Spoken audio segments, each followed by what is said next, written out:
ओम हरि ओम। गीता का 11वां अध्याय। अर्जुन उवाच मदनुग्रहाय परम गुहं मध्यात्म सज्जीतं यत्त्वयोक्तं वचस्तेन मोहोऽयं विगतो मम। अर्जुन बोले, मुझ पर अनुग्रह करने के लिए आपने जो परम गोपनीय आध्यात्मिक विषय वचन कहा अर्थात उपदेश कहा, उससे मेरा यह अज्ञान नष्ट हो गया।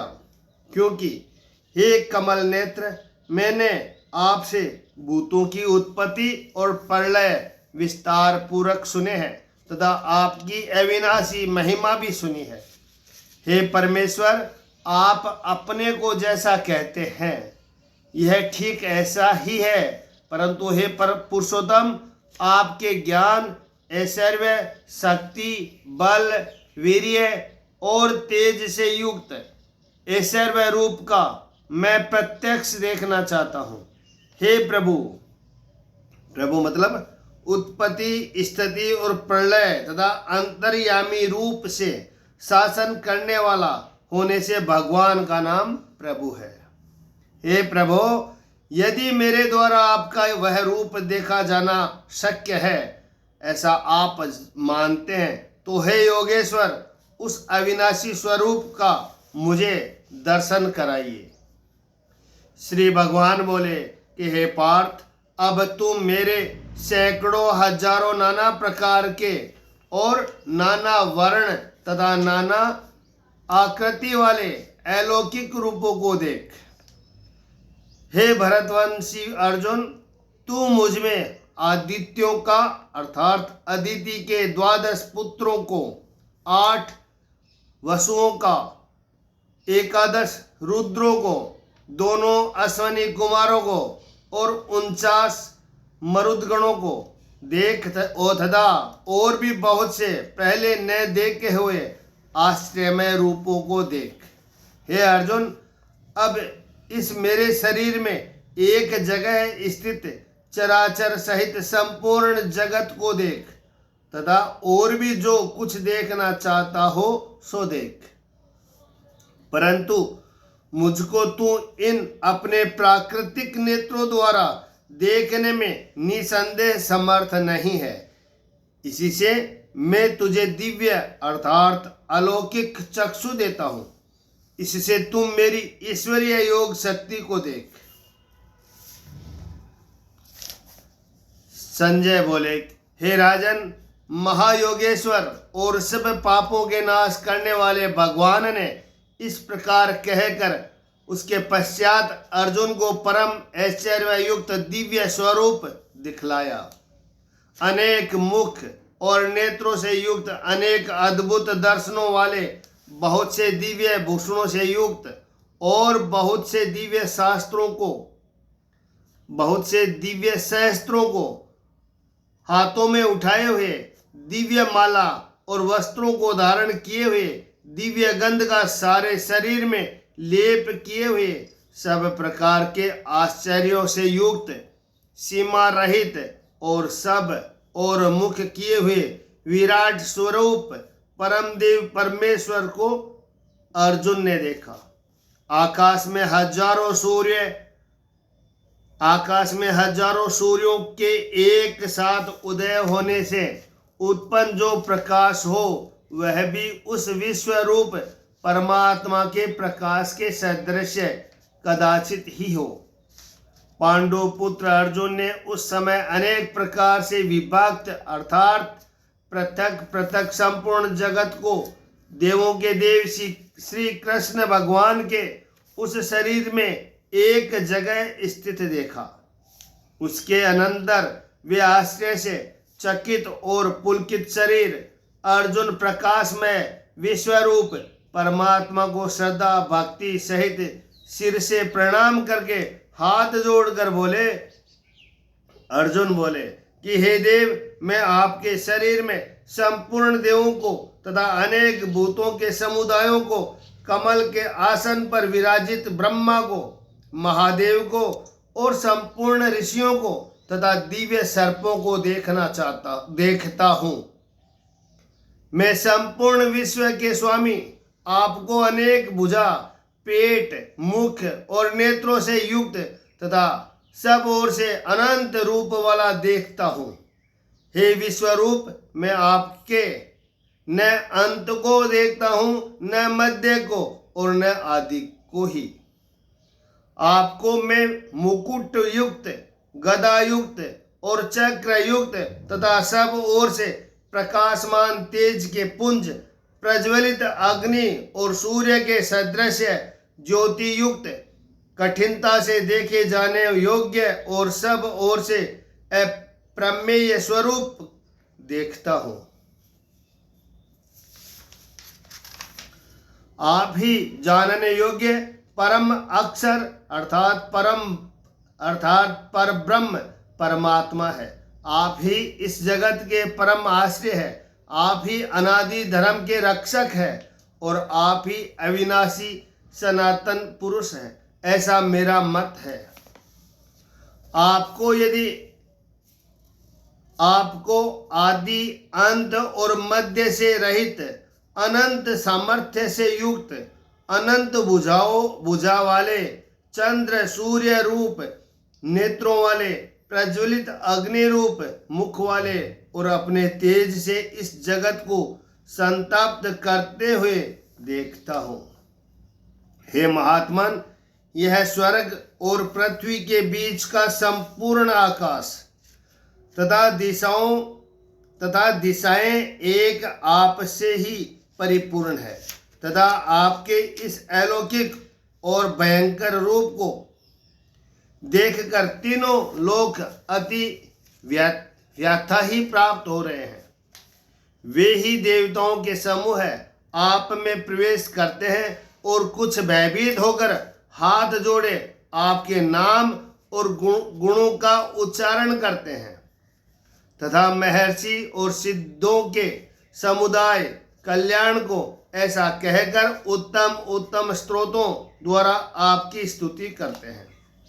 जो 11 रुद्र और 12 आदित्य तथा 8 वसु, साध्यगण, विश्वदेव, अश्वनी कुमार तथा मरुदगण और पितरों का समुदाय तथा गंधर्व, यक्ष, राक्षस और सिद्धों के समुदाय है, वे सभी विस्मित होकर आपको देखते हैं। हे महाबाहो, आपके बहुत मुख और नेत्रों वाले बहुत हाथ, जंगा और पैरों वाले, बहुत उदरों वाले और बहुत सी दाढ़ों के कारण अत्यंत विकराल महान रूप को देखकर सब लोग व्याकुल हो रहे हैं तथा मैं भी व्याकुल हो रहा हूँ। क्योंकि हे विष्णु, आकाश को स्पर्श करने वाले, दीप्यमान, अनेक वर्णों से युक्त तथा फैलाए हुए मुख और प्रकाशमान विशाल नेत्रों से युक्त आपको देखकर भयभीत अनंत करण वाला मैं धीरज और शांति नहीं पाता हूँ। दाढ़ों के कारण विकराल और प्रलय काल की अग्नि के समान प्रज्वलित आपके सुखों को देखकर दाढ़ों के कारण विकराल और प्रलय काल की अग्नि के समान प्रज्वलित आपके मुखों को देखकर मैं दिशाओं को नहीं जानता हूँ और सुख भी नहीं पाता हूँ। इसीलिए हे देवेश, हे जगन्निवास, आप प्रसन्न हो। वे सब धृतराष्ट्र के पुत्र राजाओं के समुदाय सहित आप में प्रवेश कर रहे हैं और भीष्म पितामह, द्रोणाचार्य तथा वह कर्ण और हमारे पक्ष के भी प्रधान योद्धाओं के सहित सब के सब आपके दाढ़ों के कारण विकराल भयानक मुखों में बड़े वेग से दौड़ते हुए प्रवेश कर रहे हैं और कई एक चूर्ण हुए शिरों सहित आपके दांतों के बीच में लगे हुए दिख रहे हैं। जैसे नदियों में बहुत से जल के प्रवाह इस स्वाभाविक ही समुद्र के ही सम्मुख दौड़ते हैं अर्थात समुद्र में प्रवेश करते हैं, वैसे ही वे नरलोक के वीर भी आपके प्रज्वलित मुख में प्रवेश कर रहे हैं। जैसे पतंग मोहवश नष्ट होने के लिए प्रज्वलित अग्नि में अति वेग से दौड़ते हुए प्रवेश करते हैं, वैसे ही ये सब लोग भी अपने नाश के लिए आपके मुखों में अति वेग से दौड़ते हुए प्रवेश कर रहे हैं। आप इन संपूर्ण लोगों को प्रज्वलित मुखों द्वारा ग्रास करते हुए सब ओर से बार बार चाट रहे हैं।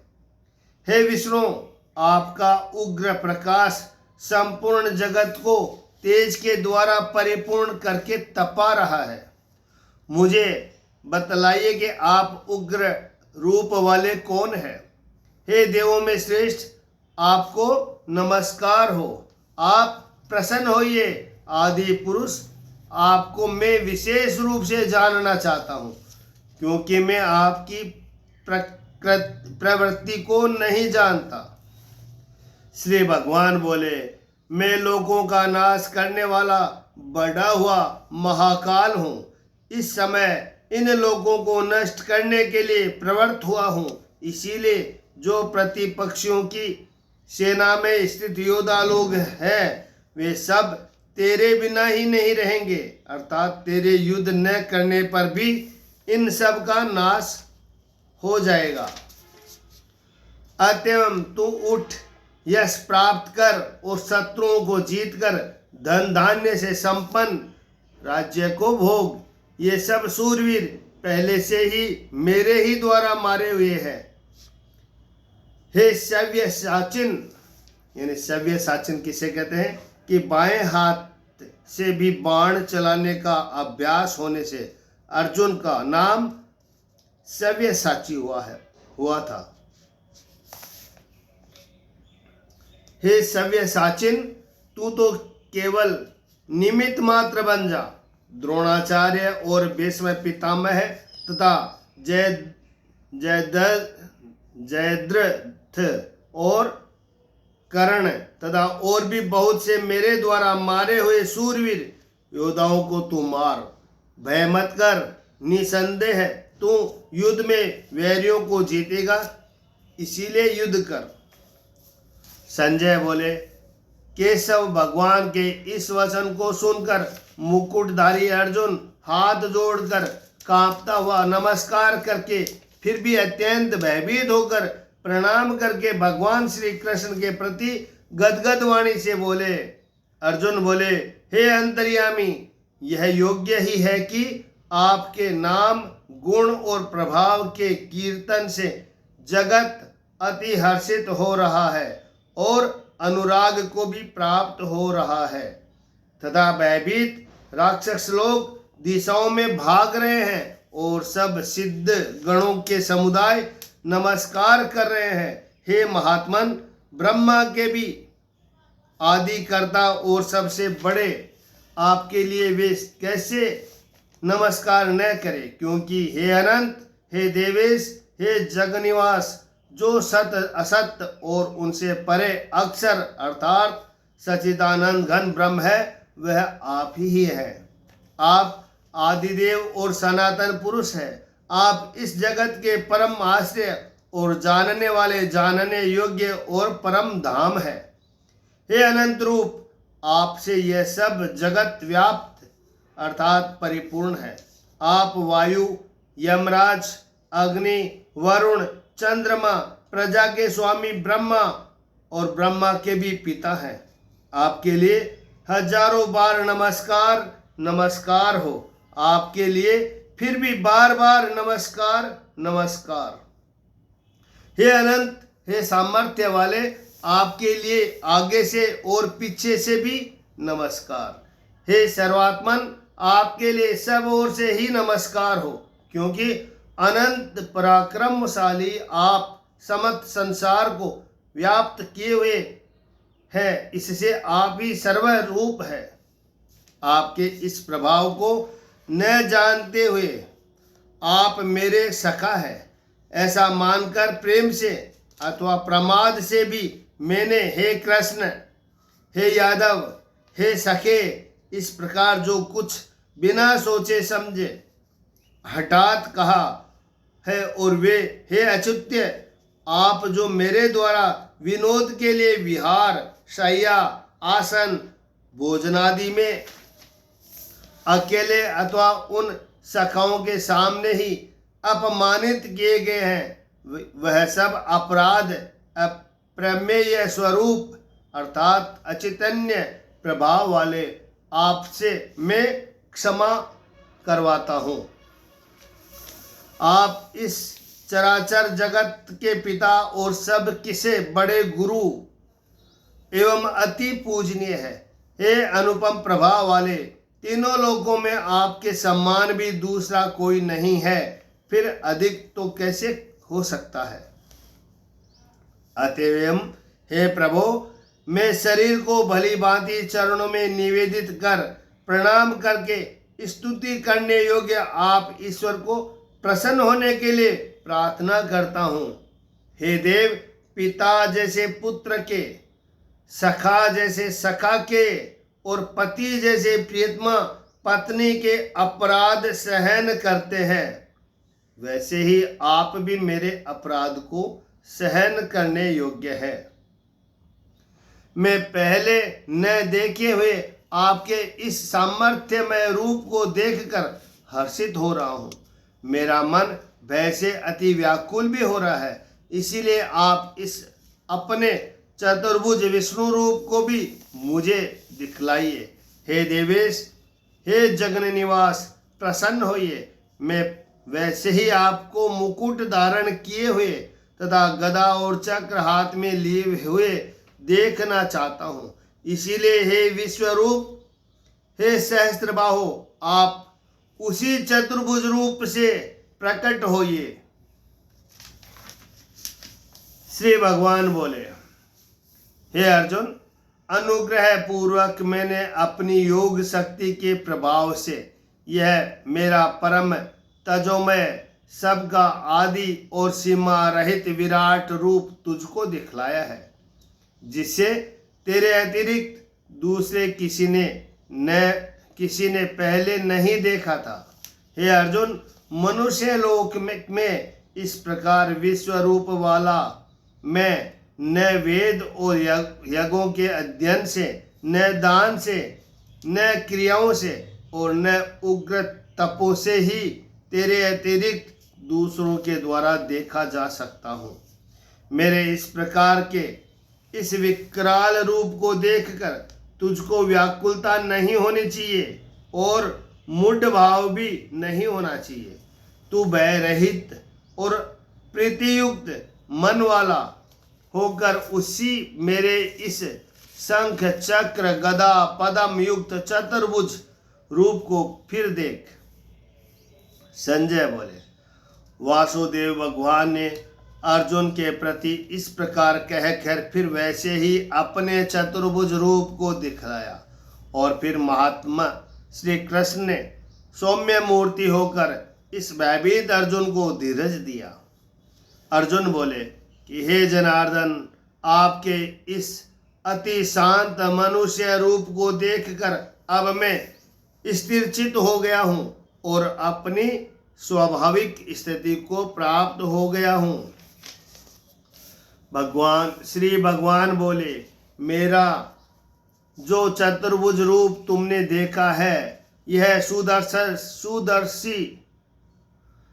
सुदूरदर्शी है, अर्थात इसके दर्शन बड़े ही दुर्लभ है। देवता भी सदा इस रूप के दर्शन की आकांक्षा करते रहते हैं। जिस प्रकार तुमने मुझको देखा है, इस प्रकार चतुर्भुज रूप वाला मैं न वेदों से, न तप से, न दान से और न यज्ञ से ही देखा जा सकता हूँ। परंतु हे परंतम अर्जुन, अनन्य भक्ति के द्वारा इस प्रकार चतुर्भुज रूप वाला मैं प्रत्यक्ष देखने के लिए तत्व से जानने के लिए तथा प्रवेश करने के लिए अर्थात एक ही भाव से प्राप्त होने के लिए भी शक्य हूँ। हे अर्जुन, जो पुरुष केवल मेरे ही लिए संपूर्ण कर्तव्य कर्मों को करने वाला है, मेरे पारायण है, मेरा भक्त है, आसक्ति रहित है और संपूर्ण भूत प्राणियों में वैर भाव से रहित है। वैर भाव से रहित का मतलब सर्वत्र भगवत बुद्धि हो जाने से उस पुरुष का अति अपराध करने वाले में भी वैर भाव नहीं होता, फिर औरों में तो कहना ही क्या है। वह अनंत भक्ति युक्त पुरुष मुझको ही प्राप्त होता है। ओम तत्सदिति श्रीमद्भगवत गीता सुपनिषत्सु ब्रह्म विद्यायां योग शास्त्रे श्री कृष्ण अर्जुन संवादे विश्व रूप दर्शन योगो नामे 11 अध्याय। हरि ओम।